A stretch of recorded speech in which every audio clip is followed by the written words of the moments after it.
Bom, chegamos ao momento mais importante deste encontro, desta celebração, este culto racional oferecido em honra e glórias ao único e soberano Deus, o Senhor Jesus Cristo. O tema de hoje, na sequência destes meses de explosão da fé, crer para ver o impossível. Abra sua Bíblia com o seu apóstolo, ame a palavra, induza o seu coração a crer nesta palavra. São agora 10 horas e 40 minutos no Rio de Janeiro, cidade maravilhosa, cidade que se tornará ainda mais maravilhosa pelas orações do povo de Deus. João capítulo 20, versículo 29. Disse-lhe Jesus: porque me viste, creste? Bem-aventurados os que não viram e creram. Não viram e creram. São bem-aventurados, são felizes. Oremos ao Pai.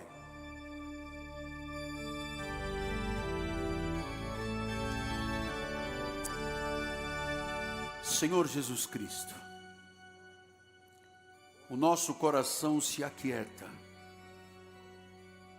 o nosso coração é terra fértil, é a terra de Deus, aonde será semeada a boa semente.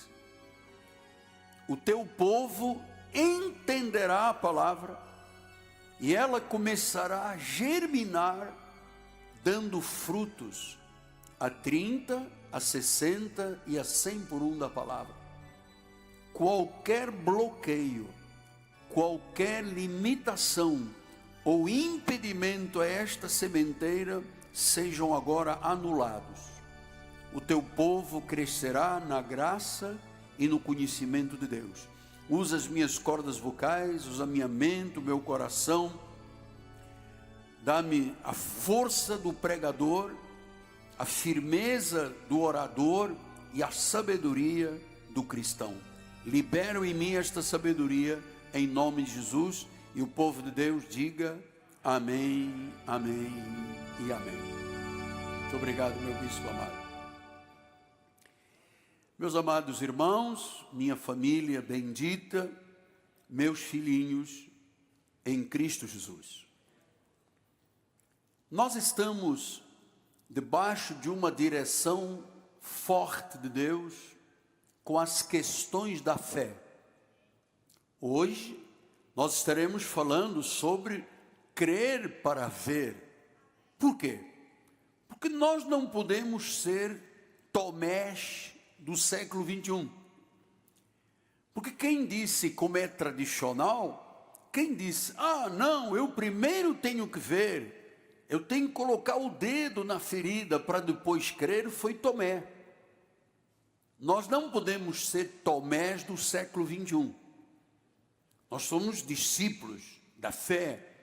Nós não somos discípulos da incredulidade que agem em seus próprios interesses. Pelo contrário, nós somos um povo que crê de todo o coração, porque sabe que a palavra procede da boca de Deus.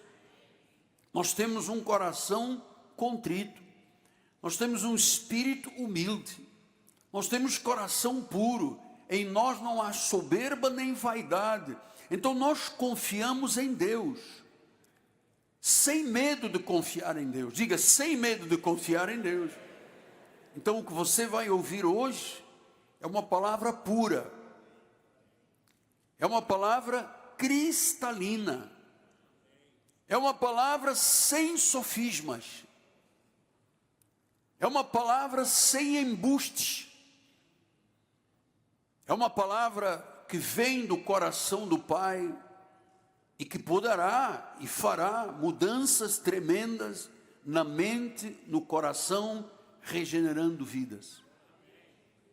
Filhos, Ao longo do livro de João, que nós acabamos de ler um versículo, o apóstolo, o evangelista neste caso, ele apresentou Jesus como um Deus todo-poderoso, o único Deus. No livro de João, capítulo 1, diz no versículo 14, o verbo, o Logos, o Deus, se fez carne e habitou entre nós, cheio de graça, cheio de verdade. Vimos a glória como do unigênito do Pai. Então nós estamos falando de Jesus como o Criador. Diz no versículo 1, no princípio era o Logos, era o Verbo, era o Senhor, era Deus. Mas Deus, o Verbo estava com Deus. Nós não cremos numa trindade. Não existe na Bíblia Sagrada a palavra trindade celestial. Nós cremos num único Deus. Esse que é o Verbo, que é Logos, que é Jesus, diz que no princípio, aquele que diz, haja sol, lua, estrelas, criou os firmamentos, separou as águas da terra, aquele que criou o homem, aquele que diz tudo o que ele fez era bom. Então era Deus, o Verbo estava com Deus, o Verbo era Deus. Então quando nós estudamos a Bíblia, não podemos ter dúvida nenhuma sobre esta questão. Quem é o Deus verdadeiro? Quem é o único Deus? Quem é o Criador? Quem é o Salvador? Quem é o Redentor? Quem é o Todo-Poderoso? Quem é a luz das nações? O Verbo, a vida, o caminho, o sumo sacerdote da nossa confissão, o apóstolo e pastor da nossa alma, o supremo pastor das ovelhas. Quem é? É Jesus, que era Deus, sempre foi Deus e que no princípio se manifestou. Agora veja o que diz no versículo 11. Ele veio para o que era seu. Inicialmente, a vinda de Jesus, a Deus se fazendo carne, ele veio para os judeus. Porque os judeus, se você conhece a história bíblica, foram colocados várias vezes em desterros, porque eram desobedientes, porque eram duros com Deus, porque tinham um trato difícil com o Criador. Eles se esqueceram do Egito, do sofrimento, do deserto. Eles viviam murmurando, eles atacaram Moisés, eles atacaram Josué, Caleb. Então, diz que ele veio para os seus. Veio para o que era seu, veio para o seu povo, mas os seus não o receberam. Lembra-se que quando Moisés subiu ao monte Sinai, quando voltou, o povo já tinha feito um bezerro de ouro, já tinham se distanciado de Deus, tão recente era a manifestação de Deus na sua vida. Então, veio para o que era seu, os seus não receberam. Então o que aconteceu na história bíblica, na história da humanidade? Jesus foi para a cruz do Calvário. Era necessário o pagamento de uma dívida que constava em nós. Todos aqueles foram eleitos e predestinados para a salvação. Havia uma dívida. E era preciso acabar com a ira de Deus contra nós, por causa do pecado. Então, Jesus foi à cruz e pagou o preço total dos nossos pecados. Ele morreu, ele derramou o seu sangue, ele pronunciou 7 frases, que nós vamos depois, domingo que vem, conhecê-las. Então, primeira coisa que eu quero que você saiba, só o derramamento do seu sangue foi justo e satisfaria a exigência justa de um Deus santo. Era preciso que um cordeiro morresse e fosse imolado, por mim e por você. Isso aconteceu no Calvário, naquele monte que parecia um esqueleto, um Gólgota, uma imagem horrível. Lá estavam 3 cruzes, Jesus no meio, na cruz do centro, à esquerda um perdido e à direita um eleito que foi viver no paraíso. Sem o sacrifício de Jesus, sem o que ele diz, tudo está consumado, não haveria salvação. Nós morreríamos e o nosso destino seria o Hades, o Sheol, o inferno, por causa do pecado. Então a exigência de Deus era muito grande. Tinha que morrer um cordeiro e derramar o seu sangue. Romanos 4:25 diz isto, olha só. O qual foi entregue por causa das nossas transgressões e ressuscitou por causa da nossa justificação. A obra completa. Lamentavelmente, o que se passa hoje em dia, as pessoas não conhecem esta revelação da graça, porque a igreja vive de tradição judaizante. Então isto que ele disse, que ele se entregou, ele morreu, ele se fez injustiça, ele se fez pecado por nós, para que nós nos tornássemos justos. O que a tradição evangélica faz? Diz que esta obra de Jesus não vale nada. Então começaram a criar ritos, cerimônias, sacrifícios, batismos, lavagens, consagrações no monte. Só Deus, aleluia, Deus está no monte. Se não está no monte, não é Deus. Então, as pessoas começaram a viver algo que eu entendo absolutamente equivocado por não ter entendimento das coisas de Deus. Eu, Miguel Ângelo Silva Ferreira, eu não teria ousadia nem pantalonas para ir contra o que Deus diz. Eu não sou louco. Diz que ele se entregou por causa das nossas transgressões e ressuscitou para nos justificar. Então a obra foi feita por Deus. Aí vem um homem e diz: não, você só será salvo se você for na Barra da Tijuca, na Lagoa, ou então na Praia da Macumba, e fizer um grande batismo, uma grande lavagem. Então estão dizendo que isto que eu acabei de ler, bastava um versículo, doutor Antônio, anularia tudo o que se faz de rudimentos neste mundo. Diz que para a nossa justificação. Depois Paulo diz uma coisa em Romanos 5:1. Está vendo? Você tem que crer nisto para começar a ver Deus agir na sua vida. Porque o povo de Deus se habituou a ser Tomé. Não, eu tenho que ver. Não, eu tenho só se ouvir, só se ouvir. Então, há pessoas que, se Deus agora ressuscitasse um morto aqui dentro, amado, eles iam crer que eu explicasse qual foi a célula matadora que virou regenerada, o que diz o doutor Bacarato, o que diz o médico em Harvard. A Bíblia diz o quê? Que Jesus ressuscita. Mas o homem se mete em muitas astúcias. Deus criou o homem bom, mas o homem se mete em muitas astúcias. Quem é que disse isto? Salomão, no livro de Eclesiastes, que quer dizer o pregador. Então Paulo diz em Romanos 5:1, justificados pois mediante a fé, diz que ele se entregou pela nossa justificação. Agora Deus diz, justificados mediante a fé, e com uma lavagem na Praia da Macumba, na Barra da Tijuca, ele diz isso, amado? Não. E justificados, pois, mediante a fé. Então, pela fé, eu acredito que fui justificado pelo sangue de Cristo. Então, diga, eu fui justificado pelo sangue de Cristo. Diga, pela fé. E diz que se eu acreditar nesta justificação, esta palavra justificação vem do original grego dikaio. Dikaio quer dizer sentença de absolvição.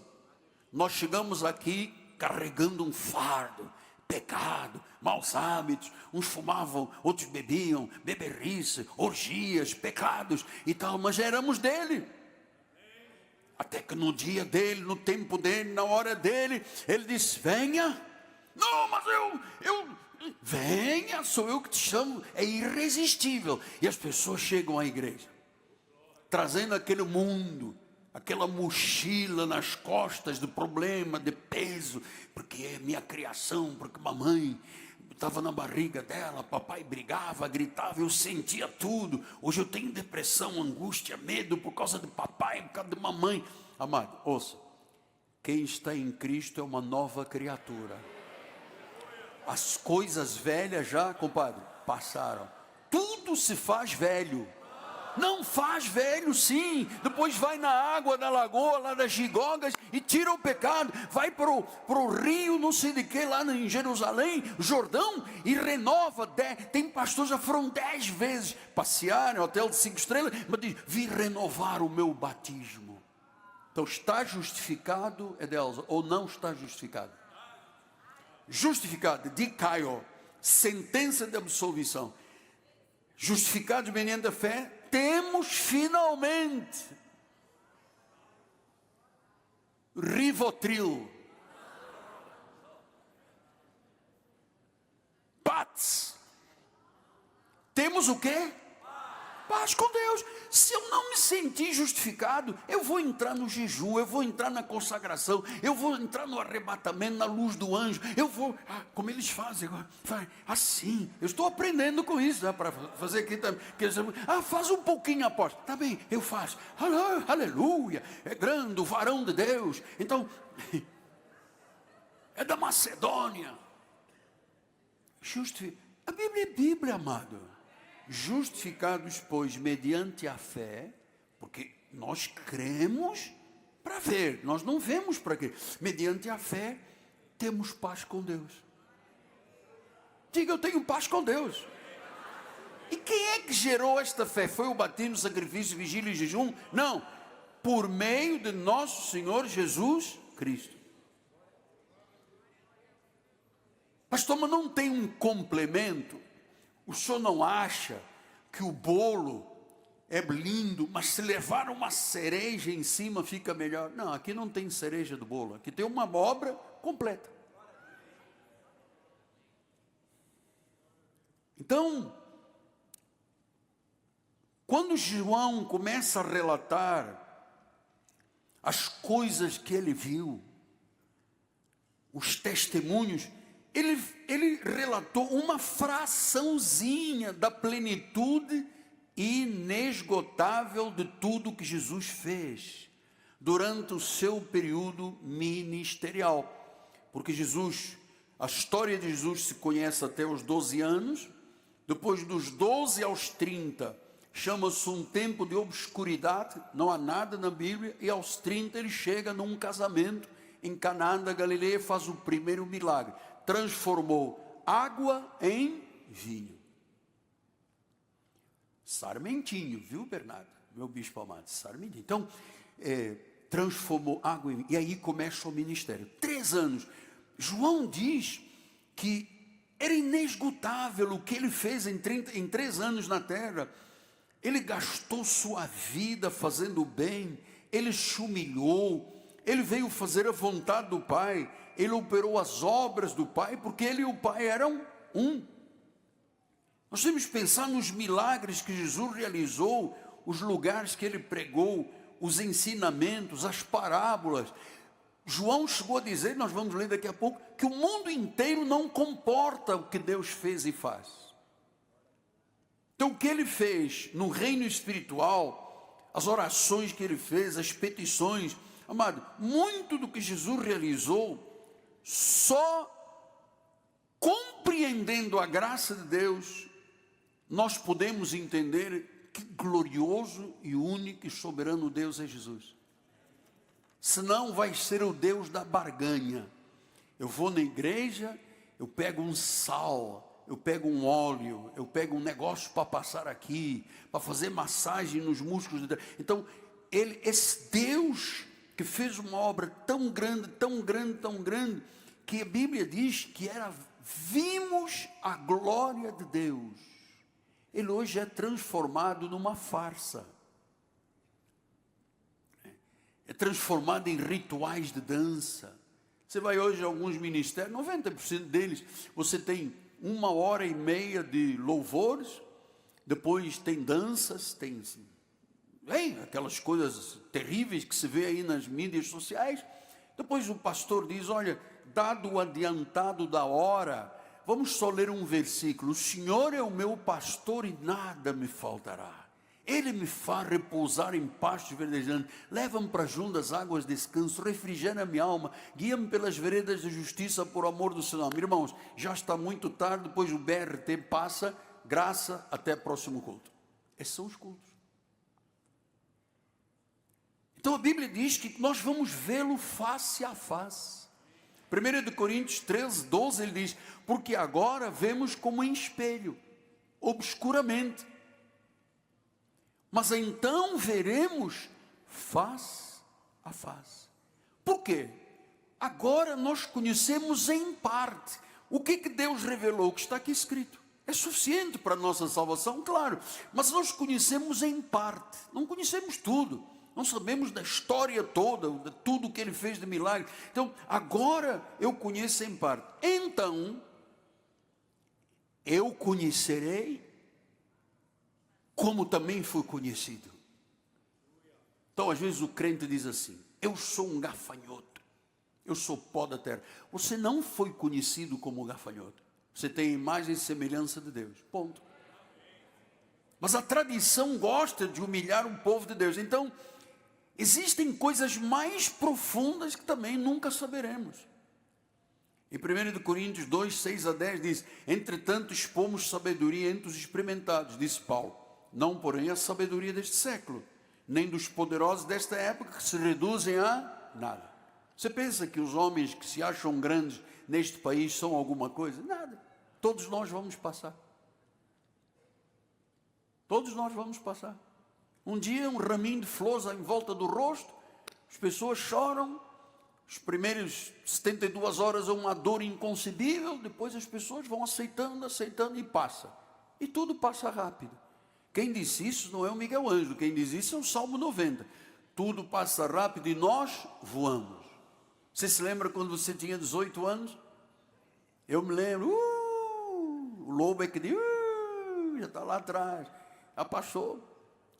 Então ele disse: falamos sabedoria e mistério outrora oculto, ao qual Deus preordenou desde a eternidade para a nossa glória. Sabedoria essa, nenhum dos poderosos deste século conheceu. Porque se a tivessem conhecido, jamais teriam crucificado o Senhor da glória.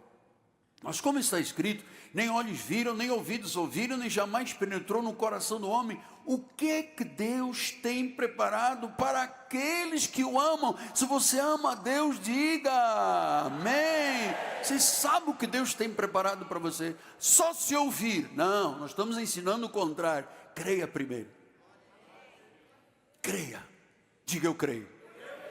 Aqueles que não disseram nada, diga eu creio. Isto. Para todos cremos juntos. Eu creio. Mas Deus nos revelou pelo Espírito. Então Deus esta manhã está revelando pelo Espírito. Isto é um culto cristão. Eu vou lhe recomendar, amado, agora vai entrar o frio, né? Pô, venha os homens.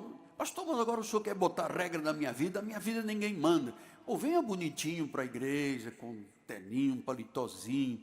Um irmão me disse: poxa, eu ganhei um paletó que já era do meu avô. Vem, sabe, a igreja, quando você vai diante de um juiz, você vai de chinelo diante de um juiz, que é homem, igual a você, que vai morrer, que vai virar pó.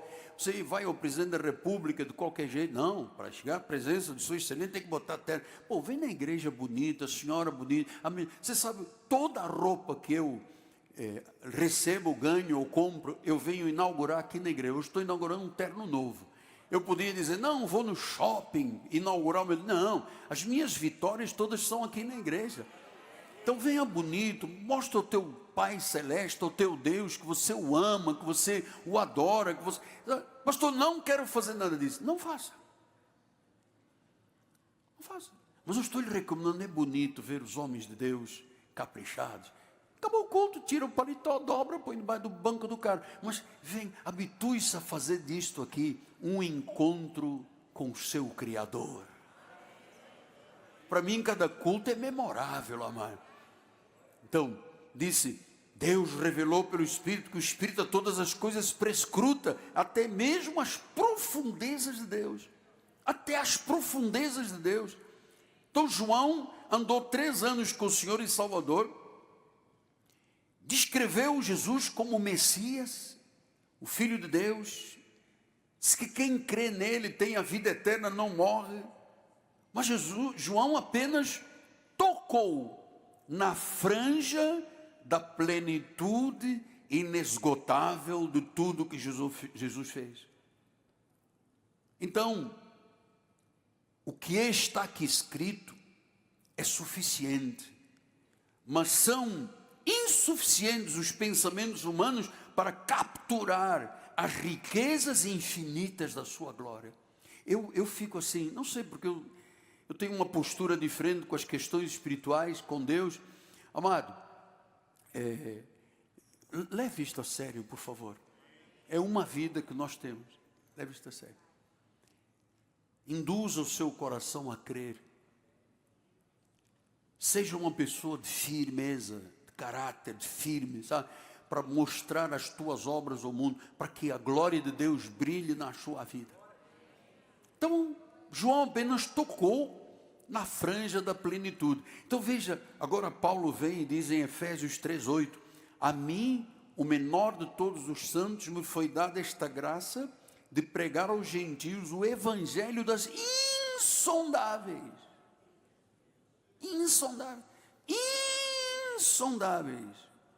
nem o pré-sal das sondas que vão lá tirar o petróleo lá do pré-sal, insondáveis riquezas de Cristo.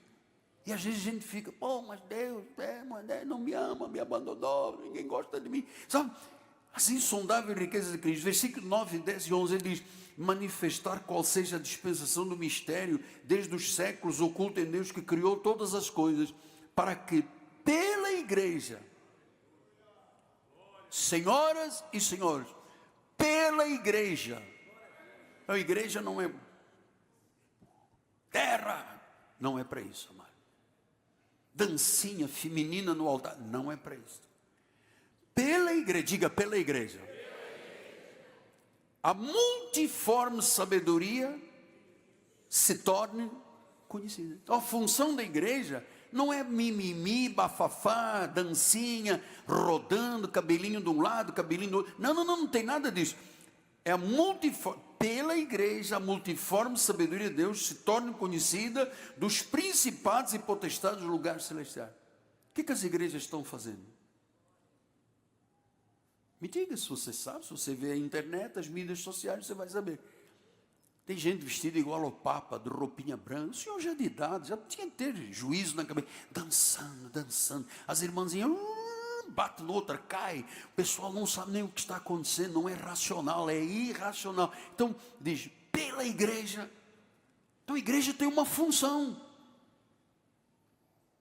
A igreja tem uma função.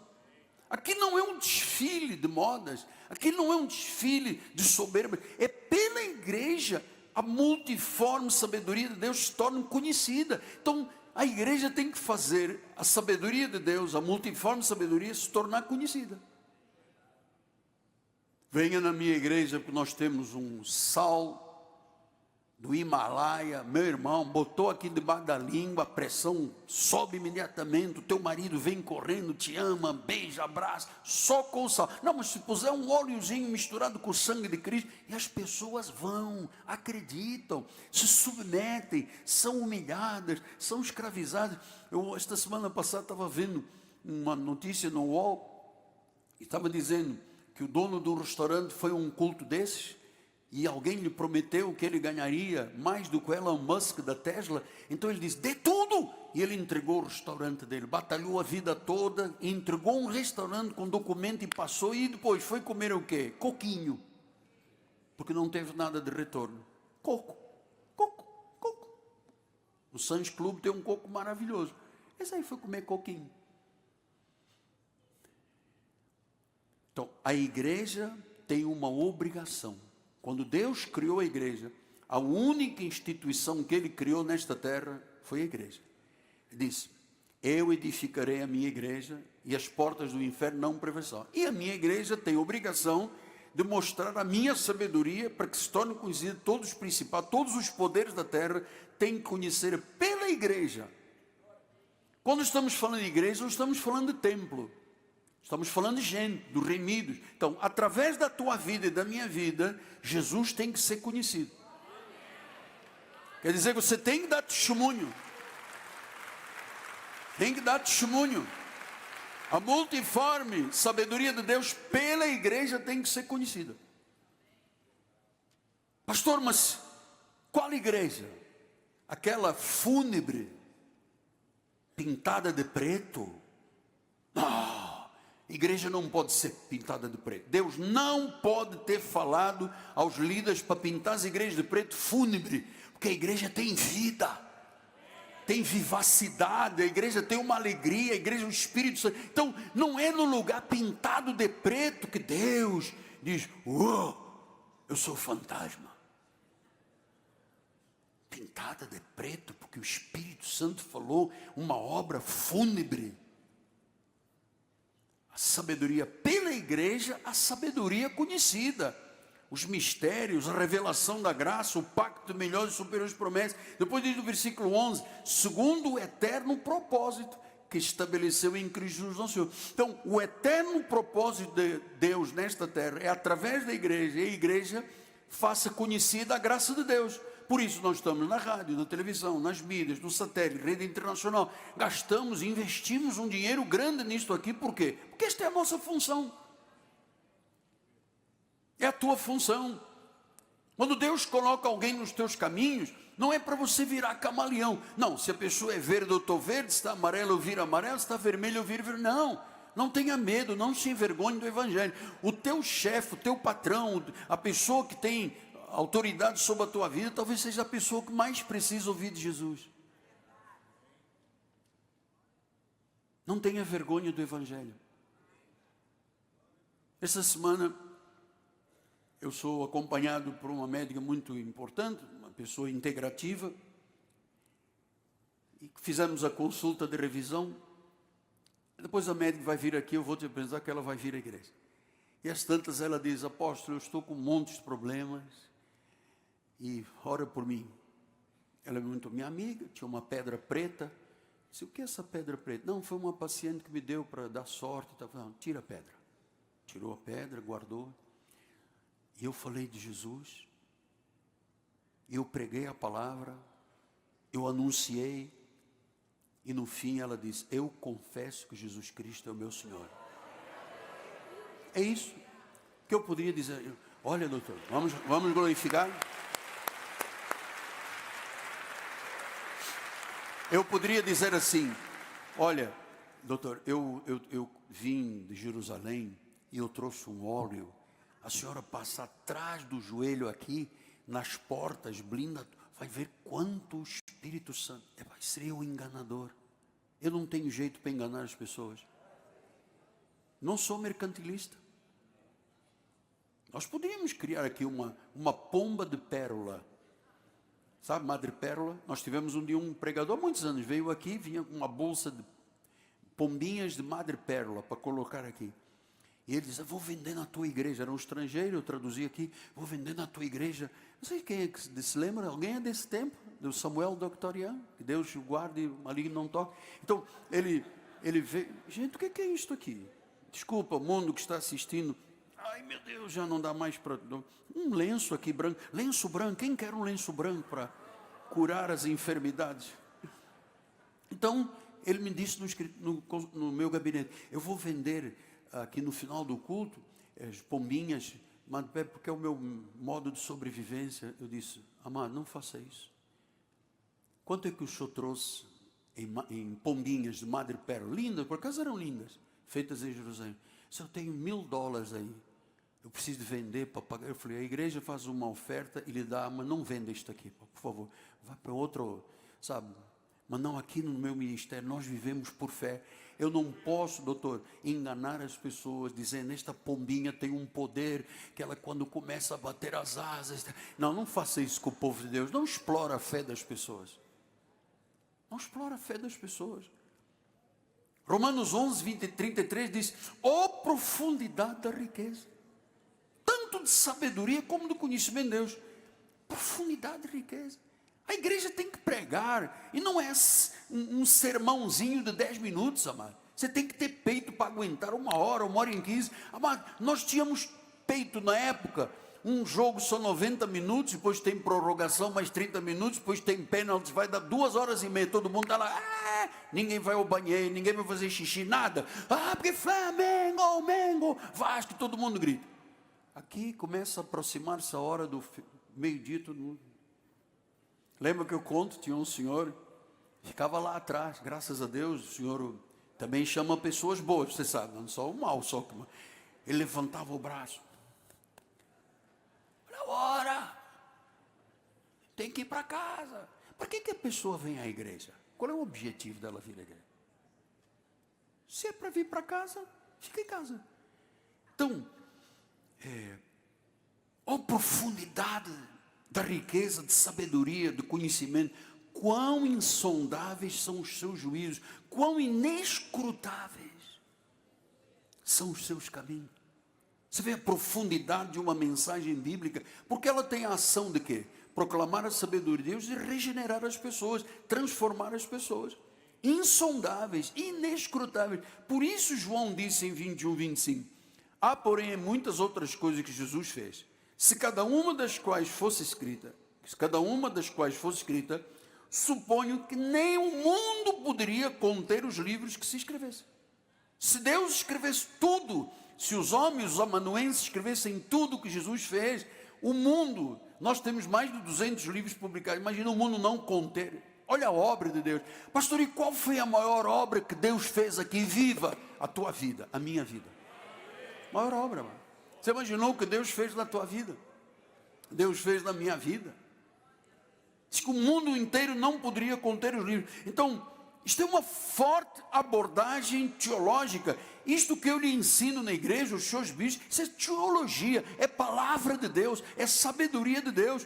E claro, tudo isso que João escreve culmina na ressurreição de Jesus, na revelação de Cristo para a sua glória. João 20, 19 a 20 diz assim: ao cair da tarde naquele dia, o primeiro da semana, trancadas as portas da casa onde estavam os discípulos com medo dos judeus, veio Jesus, posto no meio deles, disse: paz seja convosco. E dizendo-lhes, mostrou as mãos e o lado. Alegraram-se, portanto, os discípulos ao verem o Senhor. 24. Ora, Tomé, é muito triste ser Tomé. Eu não creio.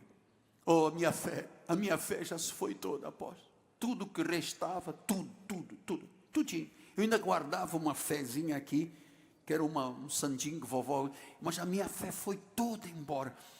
Tomé, um dos 12, chamado Dídimo, não estava com ele quando veio Jesus.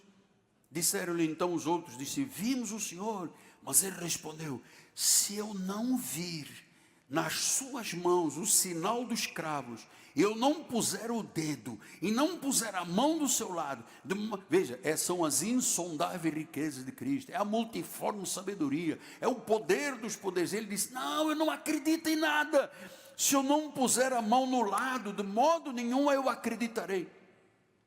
Amado, há pessoas que por mais que você explique o que é um milagre, o que é a salvação, ele diz: eu não acredito. É porque eles não conheceram a nossa vida, não sabem quem éramos nós no passado, quem nós somos hoje. Então, olha, se eu não puser o dedo, se eu não vir, se eu não puser a mão, de modo, Tomé cabeça dura, de modo nenhum eu vou acreditar. Não existe meio de me fazer acreditar. Não, mas Deus, tem uma irmã na igreja, tinha câncer, Deus curou. Não pode, como é que Deus cura? Câncer é câncer, então, sabe, não tem jeito. Não, mas eu tinha a perna toda dilacerada, necrosada, eu tive que colocar placas, parafusos. Não pode, dilacerou, necrosa, gangrena, corta. Então, você sabe, as pessoas, tem gente tão incrédula, que você tenta explicar o óbvio, e a pessoa diz: isso é coisa do pastor. Então ele disse, estavam ali reunidos todos os seus, Tomé, e Tomé com eles, entrando portas trancadas. Estando as portas trancadas, veio Jesus, passou pela porta, passou pela parede, veio posto no meio deles e disse: paz seja convosco. E ele disse a Tomé: Tomé, põe o dedinho aqui nas minhas mãos, primeiro nas minhas mãos, chega também a tua mão e põe aqui do meu lado. Tomé, não sejas incrédulo, mas seja crente.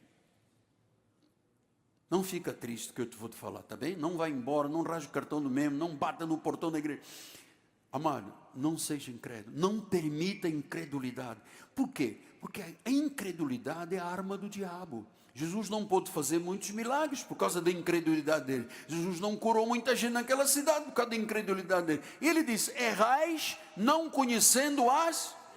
Não deixe, nunca permita incredulidade. Mesmo, como dizia o português, se você se vir com as tripas na mão, não aceite incredulidade. Diga: Deus vai recuar esse intestino, vai botar lá, vai botar uma redezinha, mas eu vou ficar bem. Amado, não deixe a incredulidade. Seja crente, no duro, crente, cristão, crente, cristão, crente. Respondeu-lhe Tomé: Senhor meu e Deus meu. Disse Jesus: porque me viste, creste, não é, Tomé? Bem-aventurados que não viram e creram. Diga isto: eu não vejo com os meus olhos, mas eu creio. Tenha coragem. Olha o irmão do ladinho: crês tu? Crês tu? Crês tu? Crês? Diz assim: eu creio. Na verdade, fez Jesus diante dos discípulos muitos outros sinais que não estão escritos neste livro. Diz que a terra inteira não poderia conter tudo o que Jesus fez. Eu entendo pela obra que Deus fez na minha vida. Por isso eu tenho muito temor com estas questões de Deus. Com a responsabilidade que eu tenho que ter muito temor, amado. Eu entendo hoje porque que Jesus entrou um dia no templo, virou as mesas e pegou um chicote e bateu em todo mundo. Eu entendo isso. Porque a responsabilidade da igreja é muito grande. É para mostrar ao mundo a sua glória, a sua soberania, o seu poder, o seu conhecimento e a sua sabedoria. Então a obra de Jesus é tão grande, é tão gloriosa, que ultrapassa as fronteiras do universo. Mas claro, o que está escrito é o que precisamos de saber para a nossa salvação. São palavras do único verbo. Veja o que diz João 1,18. Ninguém jamais viu a Deus. O unigênito que está no seio do Pai é quem o revelou. Diz que Deus se revela. Ele habitou entre nós cheio de graça e sabedoria. Toda a majestade, toda a glória é de Jesus Cristo. O verbo por meio do qual todas as coisas foram feitas. Da criação, a redenção e a glorificação. A ressurreição foi a vitória do verbo de Jesus. Isto tudo é para ser visto por fé. Disse João 17,3: e a vida eterna é esta, que te batizes nas águas urgente, passas um chifre de óleo, sabe aquele de chofar, na cabeça, besuntes-te todo com óleo azul. Ele diz: a vida eterna é esta, que te besuntem todos com óleo, põe um chofar, um chifre de óleo na tua cabeça. É isso que salva, amado. É esta, que te conheçam a ti.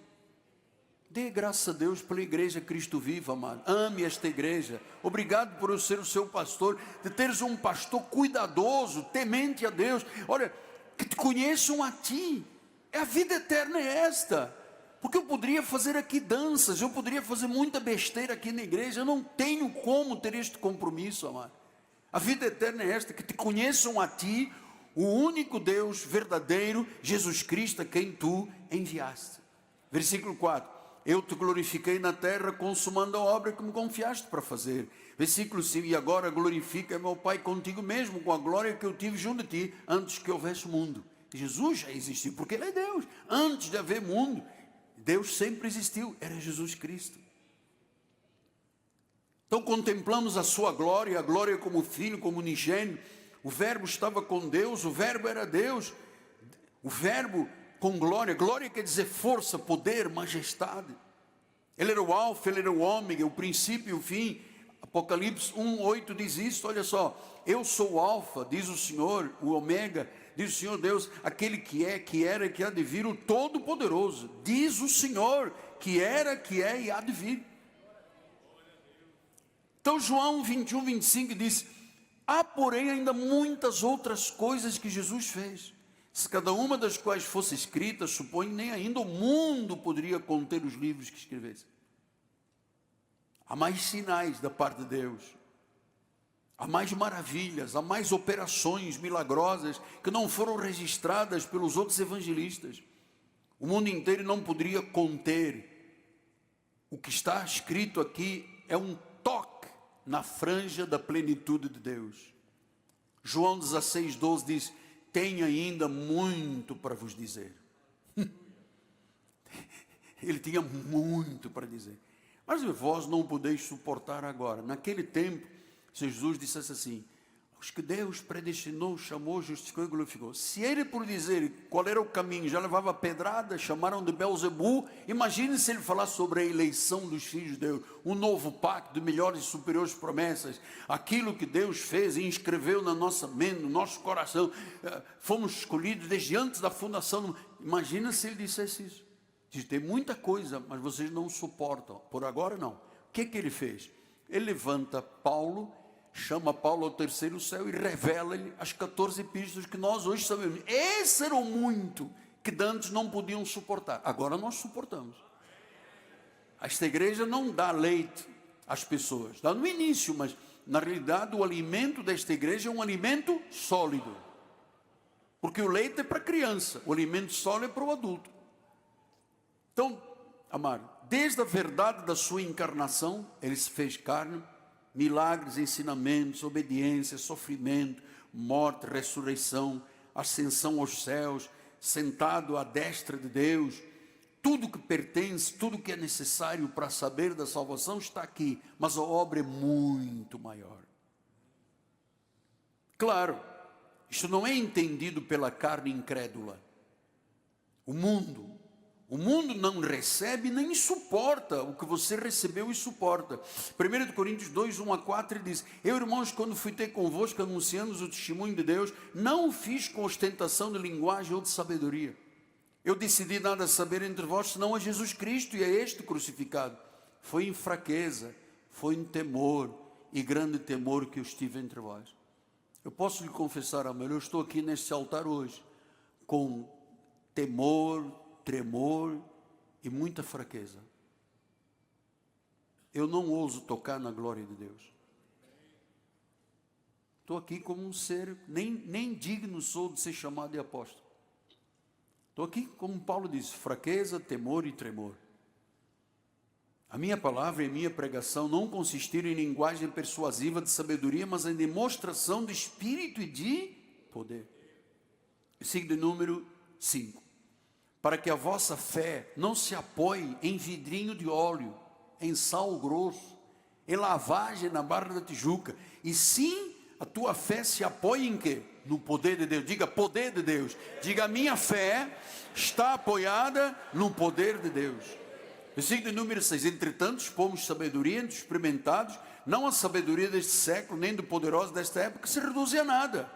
Mas falamos sabedoria de Deus em mistério, outrora oculta, a qual Deus preordenou desde a eternidade para nós hoje sermos pessoas fracotes. Não, para nossa glória. Sabedoria é essa que nenhum dos poderosos deste século conheceu, porque se a tivessem conhecido, jamais crucificariam o Rei Jesus. Versículo número 14, bispo, 14 que se lembra. 14, querido. Aí, ora, o homem natural não aceita as coisas do Espírito de Deus. São loucura. Não pode entender, porque isso não se entende empiricamente, racionalmente. Isso se discerne espiritualmente. São loucura. Então o espírito não pode ser entendido, o espiritual não pode ser entendido com a razão, com a mentalidade do mundo. Tem que ter discernimento. Por isso é que existe um altar para explicar a palavra. Tudo o que foi escrito nas Sagradas Escrituras são suficientes para provar que Cristo é o verdadeiro Deus. Veja em João 1,41. Ora, o homem natural, 1,14, aí. Ele achou primeiro o seu próprio irmão Simão, a quem disse: achamos o Messias. Então, esta provocação que o Espírito faz em nós, esta revelação, esta movimentação, que se chama regeneração, tem que ser passada adiante. Então, André foi e falou com o irmão: você tem uma esposa que não vem à igreja, um marido que não vem à igreja, filhos, vizinhos, amigos, no trabalho, na hora do almoço, tire 3 minutos e conta às pessoas quem você é, o que Deus fez, a que igreja você pertence, como você é cuidado com amor, com verdade, onde não há mercantilismo, não se faz comércio com a fé das pessoas. Conte às pessoas.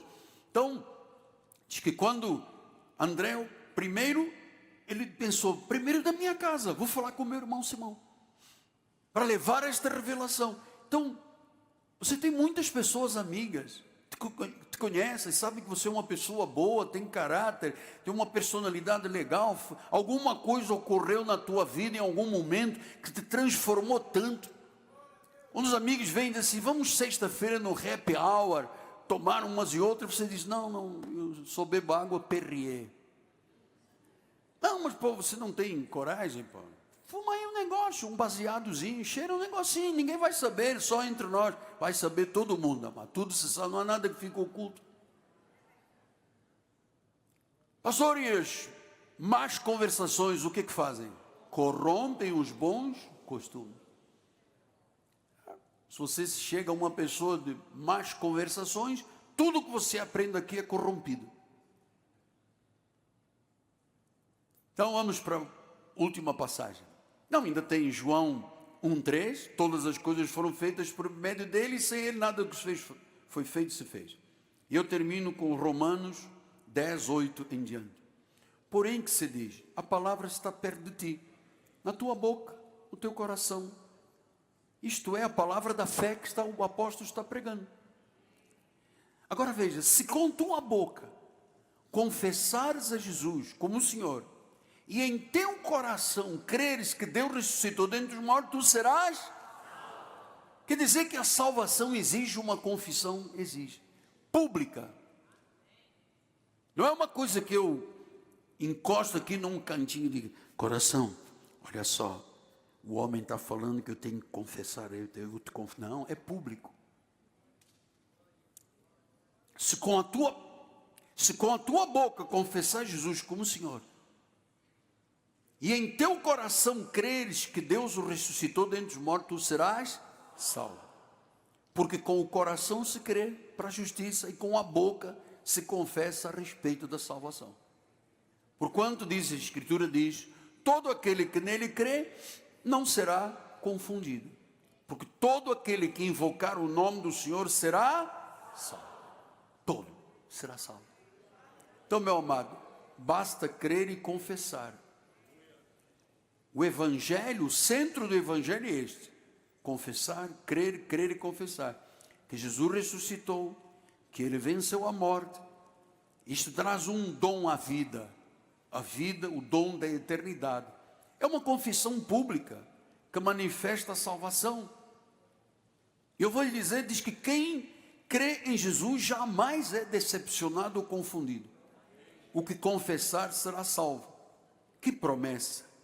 Então não depende de obra, apóstolo, não depende de obras, é fé. O salvo recebe vida eterna se confessar com a boca, crendo com o coração. Jesus é o único Senhor e Salvador. Eu não posso terminar este encontro, mas seria uma injustiça diante de Deus. Porque eu sei que Deus traz as pessoas à igreja, ouvem a mensagem, e a estatística diz que 72 horas depois, toda a mensagem que você ouviu já esqueceu. Durante a própria mensagem, quando chega meia hora, 50% que se pregou já foi esquecido. Mas o que é confessado porque foi crido, acreditado, é para a eternidade. Nós poderíamos encerrar o culto agora, mas era uma injustiça, e seria uma grande injustiça e um pecado da minha parte, se eu não te perguntasse, ou se eu não te observasse isto. Tu já confessaste a Jesus como Senhor e Salvador? Já disseste que crês que Ele morreu e ressuscitou dentre os mortos? Já sentiste a transformação que o Espírito Santo faz na vida? Graças a Deus, uma grande maioria diz que sim. Mas há alguém entre nós que hoje precisa de confessar a Jesus publicamente. Pastor, o que eu faço? Se você está levando a sério isto que eu te estou ensinando, porque disto depende a tua eternidade. E se você diz lá dentro, Senhor, eu quero te receber, eu recebo em nome de Jesus a minha salvação. Se você tem liberdade e quer uma oração de fé, eu vou dizer, saia do seu lugar e venha aqui à frente. Porque um dia eu fiz esta confissão, eu estava numa cadeira de rodas. Quando o pastor disse isto na igreja, quase 50 anos, eu fui o primeiro a levantar as duas mãos. Se houver uma alma aqui dentro que hoje se arrepende e reconcilie com Deus, já ganhamos o dia. Acho que há mais valor numa alma salva e festa no céu do que 100 sãos aqui nesta terra. Se você disser, apóstolo, eu quero me render, eu quero me entregar, sai do seu lugar, vem aqui à frente, eu quero lhe abençoar, eu quero tocar você, eu quero lhe ajudar. Onde está a pessoa que hoje diz, apóstolo, eu não saio daqui hoje sem me entregar a Jesus? Por que eu lhe digo isto? Porque eu não posso te garantir o dia de amanhã. Eu não posso dizer, não, aguarda daqui a um mês, tá bom, daqui a um mês. Tem que ser hoje. Venha ao altar. Não tenha vergonha de quem olhar, não olhar para você. É a tua hora, é o teu dia. É o teu dia. Ele está te chamando. Entrega a tua vida a Jesus. Entrega a tua vida a Jesus. Pastor, eu já sou aqui há muitos anos da igreja, mas sei lá, hoje eu senti algo diferente na minha vida. Parabéns, Amorim. Hoje eu estou sentindo que é o meu dia. Vem aqui à frente, amor. Entrega a sua vida a Jesus. Eu não vou ficar aqui disputando com você, criando constrangimentos. Isso quem está fazendo é Deus, amado. Que às vezes a pessoa já tem muito tempo de igreja, mas não teve um momento de grande transformação. Ainda continua alegando, porque eu no passado fui traumatizado. Esta é a grande hora. Entrega a tua vida a Jesus. Venha aqui diante do altar. Quem te chama não é um homem. Quem te chama é o próprio Deus. Venha. Não importa se você tem hoje o primeiro dia, o segundo, o terceiro, um mês, um ano, não importa. Há um momento que a pessoa diz, hoje. Vem. Talvez nós tenhamos alguma alma cansada, não é, bispo? Alma cansada. Já chega, apóstolo, já apanhei demais da vida. Eu quero renunciar ao mundo, ao pecado. Eu quero me tornar uma pessoa nova. Eu preciso ser um novo marido, uma nova esposa, um novo filho. Eu não quero mais entregar a minha vida ao mundo. Eu quero Jesus Cristo. Nós vamos aguardar um momento, porque isto é uma luta titânica. O diabo não quer que ninguém venha aqui à frente. O diabo quer que muita gente continue fazendo as mesmas coisas, sofrendo, tenazmente o pecado que assedia. Às vezes é um jovem, não, o que os outros jovens vão dizer da minha vida, né? O que os outros jovens vão dizer? Vão dizer que eu sou quadrado, que eu, não tenho valores nenhum. Venha, é a tua hora. Você que está aqui pela primeira vez, saiba de uma coisa, você não está aqui por um acaso, não. Você está aqui por uma determinação. Você que está pelas mídias sociais, pelo TikTok, pelo YouTube, pelo Instagram, por outros canais de televisão, entrega a tua vida a Jesus. Pega o telefone, ligue para nós, 30 17 90 90 021, ou o WhatsApp que está aí no nosso telefone, por favor. Eu não vou parar porque ainda há pessoas. A Bíblia diz que este momento, nós não temos este hábito de fazer isso. Isto faremos se Deus permitir. Isto faremos se Deus permitir. Nós temos aqui 2, 4, 6, 8, 10, 12, 14, 15, mas tem mais, amado. Tem pessoas que não podem sair daqui hoje sem uma entrega do seu coração a Jesus. Entrega a sua vida a Jesus. Reconcilie-se com Ele. Você não sabe o dia de amanhã. Se você não o confessa como Senhor e Salvador, você não terá vida eterna. Se morrer, o teu lugar é com a ressurreição dos pecadores. É para juízo. Venha. Vem já. Vem já. Eu vou dar um tempinho, porque eu sei que a luta é muito grande. Para a pessoa sair do banco para vir aqui à frente, não, é muito. Nós tínhamos um hino que nós cantávamos no passado. Há uma canção. Como é que é? O irmão se lembra? Alguém se lembra disso? Manso e suave, Jesus está chamando. Podes vir me ajudar, amor, por favor? É um microfone para a bispa. Bispa Alda, a senhora conhece esse corinho? É da harpa. A bispa vai me ajudar, porque, sabe, hoje é um dia histórico na vida de muita gente, bispo. Você sabe, há muitos anos que eu não faço isso. Muitos anos. E Jesus está chamando, chamando por ti e por mim. Eis que Ele a porta, eis que Ele a porta te espera velando. Tem que cantar, amor, que eu não sei também. Vela por ti e por mim, vela por ti e por mim. Vem já, vem já, vem já,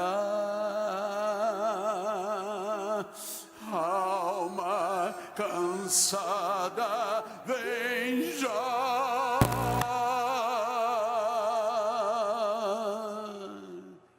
Manso e suave, Jesus está chamando.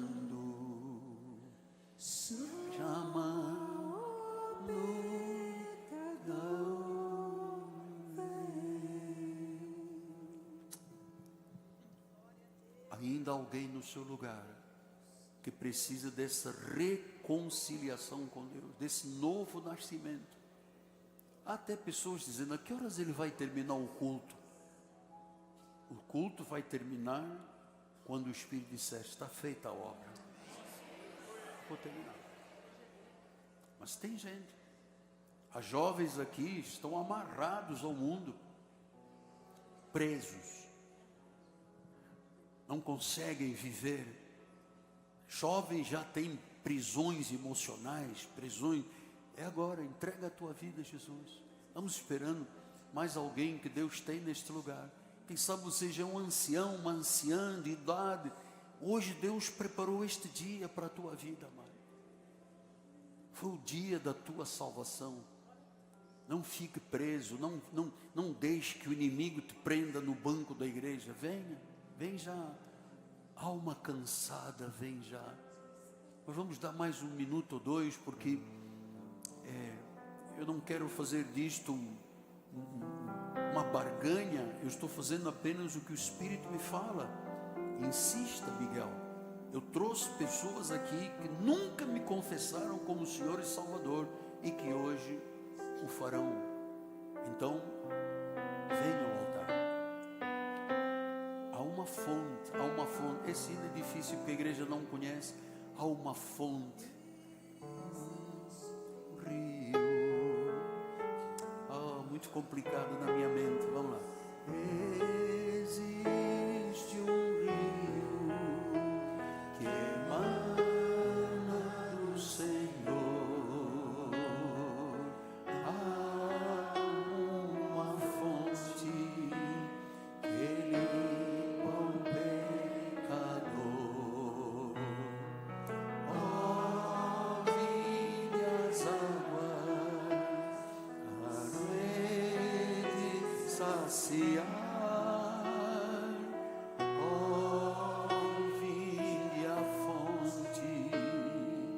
Que nunca vai secar.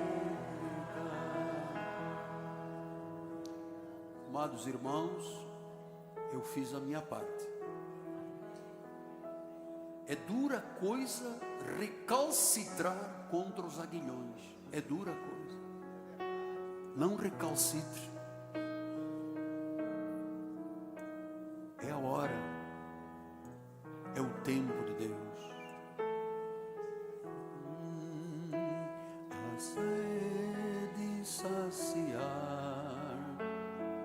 ó filha fonte que nunca vai secar.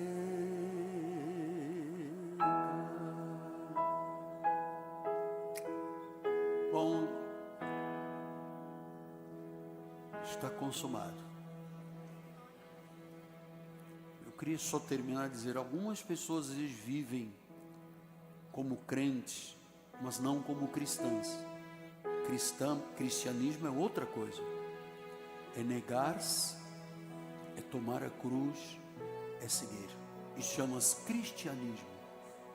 Isso é compromisso com Deus. Pai amado e bendito, muito obrigado por estas vidas que humildemente vieram aqui diante do teu altar.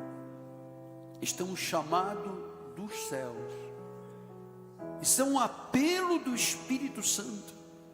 Porque ninguém pode dizer que Jesus é o Senhor se não for pelo Espírito. E o Espírito Santo esta manhã persuadiu muitos corações, inclusive de pessoas que estão aprisionadas no lugar, sem forças para chegar aqui à frente.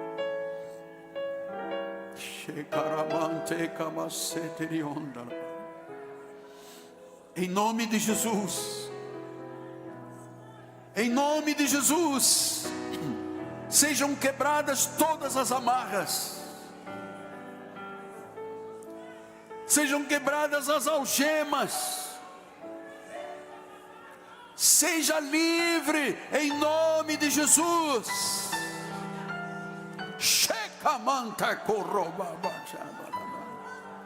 Eu te abençoo, amado irmão.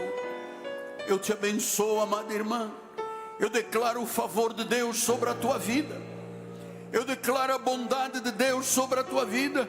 Ele está recolhendo as tuas lágrimas num cálice de ouro. Está levando a presença, o Espírito Santo está levando a presença de Deus. Tua vida está sendo transformada agora, regenerada, do alto da cabeça à planta dos pés, em nome de Jesus. Seja agora regenerado, salvo para a glória do Senhor, pela tua confissão. E a igreja diga amém, amém e amém. Graças a Deus. Glória a Deus. Diga glória a Deus. Vamos todos ficar de pé. Vamos terminar o culto.